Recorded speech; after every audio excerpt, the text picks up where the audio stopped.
Welcome back dear students at our YouTube channel Hindi English improver. Dear students, वर्तमान में board की परीक्षाएं नज़दीक आ रही हैं। तो जैसे जैसे परीक्षाएं नज़दीक आती हैं वैसे ही छात्रों का मस्तिष्क शिहर उठता है। तो आइए प्रस्तुत वीडियो में यूपी बोर्ड में पूछे जाने वाले कवि और लेखकों के जीवन परिचय और रचनाओं के लिए जो क्लास 12th और क्लास 10th दोनों प्रकार की परीक्षाओं में पूछे जाते हैं। तो उसी श्रृंखला में आइए देखते हैं कवि सूरदास जी का जीवन परिचय। एक नज़र में उनके जन्म और मृत्यु को देख लेते हैं। तो सूरदास जी का जन्म 1478 ईस्वी में हुआ था और इनकी मृत्यु 1583 ईस्वी में हुई थी। अब आइए इनका जीवन परिचय भी देख लेते हैं।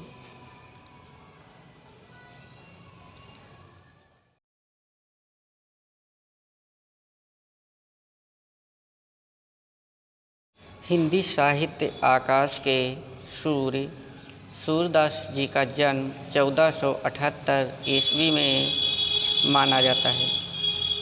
इनके जन्म के विषय में साहित्यकारों में मतभेद है। कुछ विद्वान इनका जन्म आगरा से मथुरा जाने वाली सड़क के पास रूनकता नामक गांव में मानते हैं तथा कुछ विद्वान दिल्ली के निकट सीही नामक गांव में इनका जन्म मानते हैं। सूरदास जन्मांध थे या नहीं, इस बात में भी मतभेद है। बचपन से ही ये संसार से विरक्त हो गए थे और गौघाट में रहकर विनय के पद गाया करते थे। एक दिन वल्लभाचार्य वहाँ पहुँचे। उन्होंने सूरदास का एक पद सुना और सूरदास से कृष्ण की लीला का गान करने को कहा। सूरदास ने वल्लभाचार्य को ही अपना गुरु मान लिया।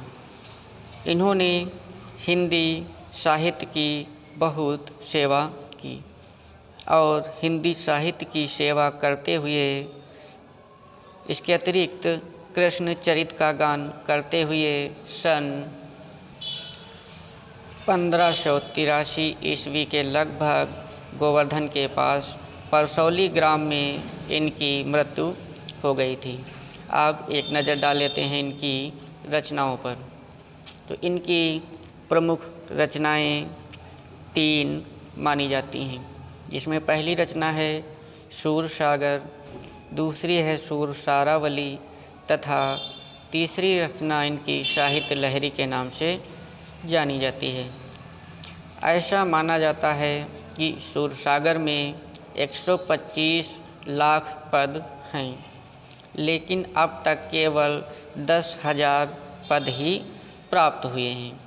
तो इस प्रकार से बहुत ही संक्षिप्त शब्दों में सूरदास जी का जीवन परिचय और उनकी रचनाएं बताई गई। आशा है इस वीडियो को देख करके आप सभी लोगों के लिए कुछ हद तक सूरदास जी का जीवन परिचय आसानी से याद हो गया होगा। देखते रहिए ऐसे ही अन्य सभी लेखकों और कवियों की।